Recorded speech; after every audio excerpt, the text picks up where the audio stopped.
Séverine Couvreur, bonjour. Bonjour. Alors, la première goutte de champagne que vous avez dégustée de votre vie, vous en souvenez-vous?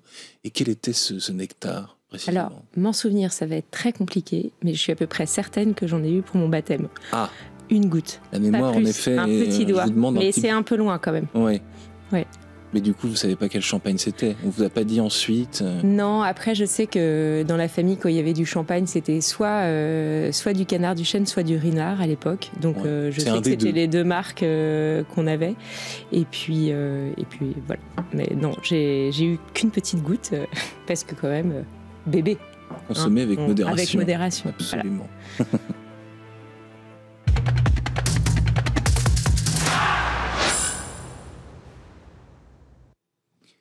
Bonjour à tous et bienvenue au Talk Décideur du Figaro avec aujourd'hui en face de moi Séverine Couvreur, présidente de la mission UNESCO Champagne et elle-même productrice de champagne dans la région du même nom, la maison Varicourt. Alors votre maison de champagne d'ailleurs ne s'appelait pas ainsi il y a encore quelques semaines, si j'ai bien voilà, vous avez changé de nom. Oui. Alors avant ça s'appelait Martial Couvreur. Alors pourquoi est-ce qu'on change de nom quand on a une maison de champagne et comment ça se passe? Est-ce que c'est compliqué comme quelqu'un qui veut changer de prénom, de nom, etc. Les coulisses, racontez-moi tout. Alors, c'est compliqué, je ne sais pas, je suis qu'au début du changement de nom. C'est vrai, je constate que mes clients me suivent, donc c'est que ça peut se faire. Après, je l'ai vu quand vous avez cherché le nom, Martial Couvreur, c'est vraiment pas évident. C'est déjà la plupart des gens... Martial se transforme facilement en Marcel, c'est plus facile. Et couvreur, quand vous allez à l'étranger, c'est imprononçable.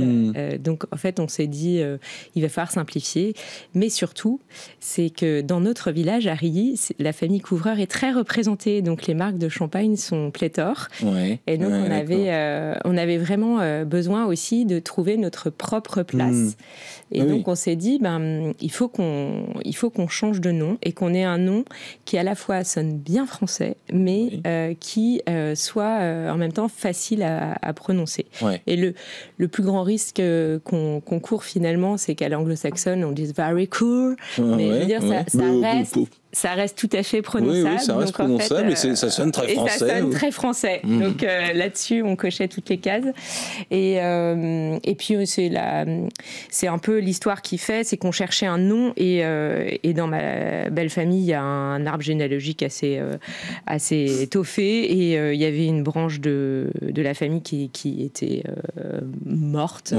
D'accord. Vous avez fait un peu de généalogie, du coup. Et on s'est dit, ce nom, en fait, il sonne bien, il est bien, et on n'embêtera personne.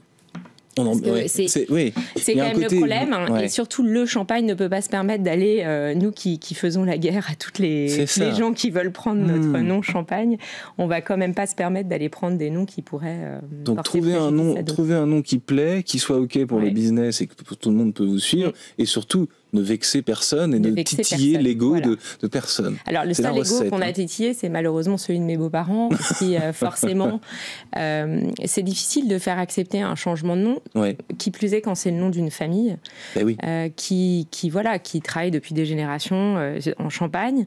Mais voilà, je crois qu'ils ont compris aussi que c'était une façon de véritablement poursuivre aussi l'histoire et de commencer aussi une nouvelle aventure autour de produits de se réapproprier notre histoire aussi et nos vins en ayant cette marque et en déclinant toute une comme on dit aujourd'hui, un storytelling derrière, mais qui est vrai et qui est fondé aussi sur nos valeurs. Non, vous venez de le faire, c'est encore plus riche que ce que j'imaginais. Vous êtes à Rilly-la-Montagne, vous l'avez dit. Vos parcelles, elles ont quoi de particulier par rapport aux parcelles voisines? C'est toujours la même chose. Il n'y a jamais, un hectare qui se ressemble. Alors, bon, déjà, on a 7 hectares et on a 4 hectares à Rilly. Donc, c'est 29 parcelles sur 4 hectares, donc très morcelées. Et on a la chance aussi d'avoir à Courville 3 hectares d'un seul tenant. D'accord. Et donc, c'est 2 scènes de jeu, si vous pouvez m'autoriser l'expression, qui sont parfaites. Parce que c'est pas du tout le même travail quand on a 29 parcelles que quand on en a une seule d'un seul tenant. Et d'ailleurs, on a on a un peu 2 gammes différentes. Et on a notamment une gamme qui est dédiée à Courville, à nos 3 hectares. Et là, à Courville, on peut aussi le dire, c'est que c'est un terroir très particulier. C'est la vallée de l'Ardre qui était peu recherchée pendant un moment parce que, voilà, ça fait partie, moi j'appelle ça mon cru caché, mais ça fait pas partie des premiers crus ou des grands crus ou des grands villages de renommée. Néanmoins, la vallée de l'Ardre mérite le détour parce qu'au XIe et XIIe siècle, c'était là où il y avait toutes les grandes abbayes de la Champagne et où on a des magnifiques pierres, des magnifiques villages. Et donc nous avons la chance d'être à Courville, sur les anciennes carrières de Courville, de la pierre de Courville, qui est une pierre calcaire très particulière qui a permis la construction de la cathédrale de Reims. Et on a la chance d'être au-dessus des anciennes carrières qui ont vu naître la galerie des rois de la cathédrale de Reims. Donc avec ça, eh ben, on ne peut que raconter des belles choses et surtout expliquer pourquoi ce terroir est si particulier. C'est que la craie est vraiment affleurante, ce qui n'est pas forcément le cas sur toutes mes parcelles, sur mes 29 parcelles de Rilly, où bien sûr j'ai de la craie, mais j'ai aussi, je peux avoir de l'argile calcaire, etc. Et donc j'ai différentes choses que j'assemble, mais voilà. J'ai l'impression de regarder un secret d'histoire. Quand je vous écoute, Séverine Couvreur, donc vous êtes une amoureuse. C'était ma prochaine question. Vous êtes une amoureuse de votre région. Je crois que oui. Ça s'entend, ça se voit. Est-ce que depuis que vous êtes toute petite, vous avez su que cette vie professionnelle était la vôtre, ou alors pas du tout. C'est vrai? Pas du tout. Non, j'aurais jamais aimé, j'aurais jamais pensé, pas aimé, j'aime énormément ce que je fais. Je n'aurais jamais pensé, d'abord, être ailleurs qu'à Paris, puisque je suis née et j'ai grandi à Paris, j'ai fait mes études à Paris. Et vraiment d'avoir un coup de cœur pour une région que je ne connaissais absolument pas. Moi, je n'avais pas de famille, pas de racines. Et pourtant, c'est bien ce qui s'est passé, c'est que en allant reprendre l'exploitation familiale du côté de mon mari, et comme je voulais connaître, je voulais comprendre et je voulais participer, je suis rentrée au sein du groupe des jeunes vignerons de Champagne. Et là, j'ai pu sillonner dans toute la Champagne. J'ai pu m'intéresser à tout ce qui faisait la Champagne. Et comme ça, j'ai pu m'attacher. Et surtout, dans les livres d'histoire, je me souviendrai toujours en Cagne, j'avais une prof d'histoire que j'aimais beaucoup et qui mâchait pas ses mots, et à chaque fois elle disait la Champagne pouilleuse, la Champagne pouilleuse, la Champagne pouilleuse. Donc pour moi j'avais une image de la Champagne qui était pouilleuse. et en fait quand je suis arrivée en Champagne, la première fois que j'ai découvert avec mes beaux-parents l'environnement, Reims, mais surtout aussi tout le vignoble qui est à côté, les coteaux, je me suis rendu compte qu'en fait, d'une part, c'était pas tout plat comme on m'avait dit, et que il y avait véritablement un paysage remarquable.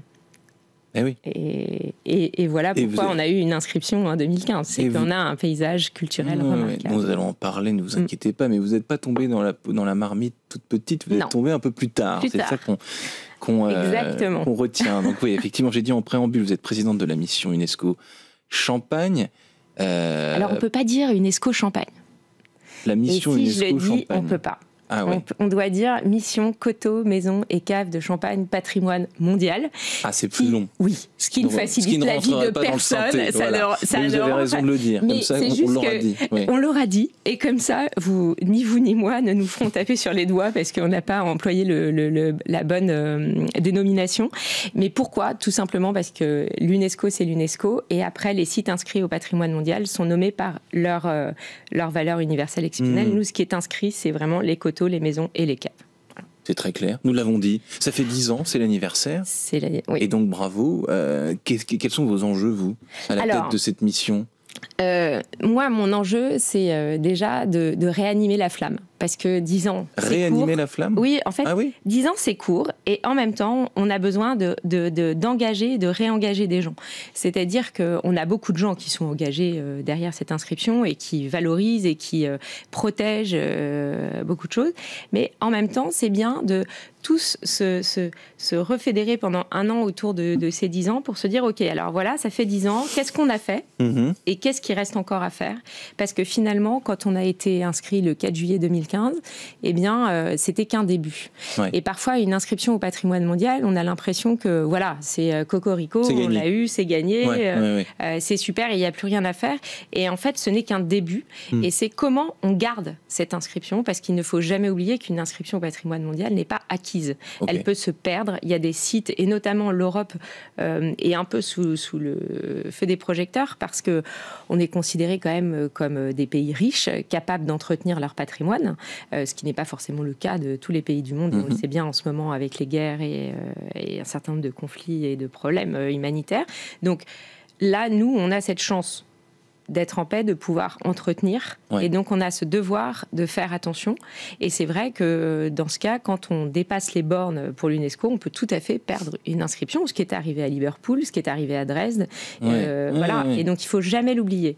Et il faut se dire que on doit travailler. C'est une récompense qu'il faut honorer, qu'il faut travailler, qu'il faut nourrir, c'est ça ? Et honorer, j'aime bien le mot, c'est ça. C'est qu'il faut se rendre digne de cette inscription, parce qu'on vaut pour... Ce site, en fait, appartient à l'histoire de l'humanité. Il expose des caractéristiques humaines, des valeurs humaines qui ont construit cette humanité, pour le monde entier. C'est-à-dire qu'il ne nous appartient plus, en fait. Qui vous appartient plus. Alors, avant de parler de prospective, depuis 10 ans, qu'est-ce que ça a changé dans la région champenoise depuis 2015, ce privilège, cet honneur Ce que ça a changé, du tourisme, j'imagine. Mais bien sûr. Alors après, tout ça est très difficilement quantifiable. Parce que je sais que, notamment, nos amis journalistes aiment beaucoup avoir des chiffres. Je ne demande pas de chiffres, mais simplement dans le... Mais je vous le dis, malheureusement... On n'est pas toujours en capacité de donner des chiffres parce que, d'abord, vous avez toujours des gens qui disent oui, certes, c'est peut-être l'inscription, mais c'est pas que. Oui, alors forcément, c'est pas que, parce qu'il y a une dynamique régionale, une dynamique des villes, etc., qui préexistait bien avant. Et donc, on peut pas dire que tout est lié. En revanche, ce qu'on remarque, c'est déjà cette fierté qui, le 4 juillet 2015, a été réel, qui a créé une véritable effervescence, c'est moi le mot, mais et en fait, cette fierté, elle a permis aux Champenois de se dire, finalement, Champenois qui ont été très meurtris par les 2 guerres mondiales, finalement, on est beau. Alors, ce concept de beau, il est à prendre avec des pincettes, parce qu'on n'est pas au patrimoine mondial parce qu'on est beau. On est au patrimoine mondial parce qu'on a une valeur universelle exceptionnelle. Donc on vaut pour l'humanité tout entière dans cette histoire, comme je le disais tout à l'heure. Mais quand je dis ça leur a permis de se penser beau, c'est de se dire le Champagne et la Champagne se sont construites vers l'extérieur.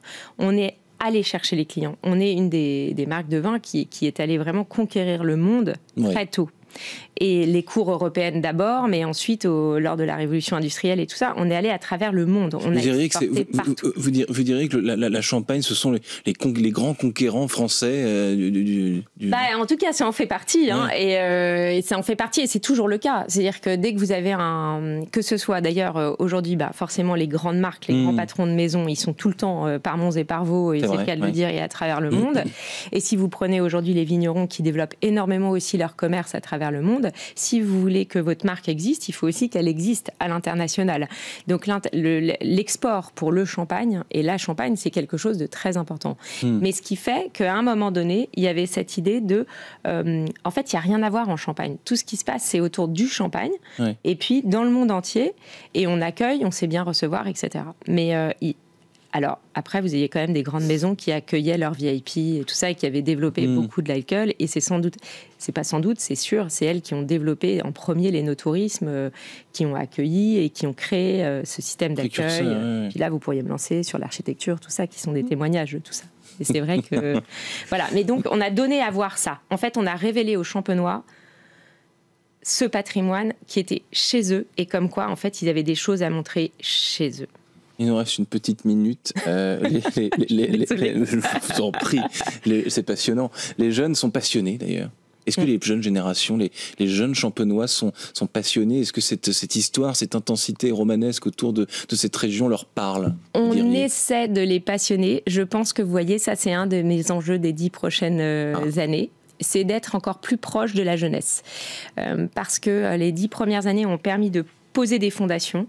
Pierre-Emmanuel Tétinger, qui était mon prédécesseur, a posé les fondations, a posé des bases solides, mais il fallait déjà convaincre la filière, et il fallait convaincre les élus, les collectivités, s'inscrire dans le paysage et surtout protéger. Parce qu'on avait des enjeux de protection avec les ENR, il fallait arriver à concilier le développement des énergies renouvelables avec notre inscription. Tout ça, ça nous a pris 10 ans. Et maintenant, on va enfin travailler avec le rectorat, l'université, etc. Et c'est l'histoire des 10 prochaines années. Merci Séverine Couvreur, vous êtes présidente, donc on a dit votre vrai. Je vais me contenter pour finir, parce qu'il faut finir, il faut rendre l'antenne. Vous êtes présidente de la mission UNESCO Champagne. Voilà, c'est atroce, mais à l'intérieur. On n'a pas le droit, mais c'est pas grave, je vous autorise. À très bientôt. Merci, au revoir.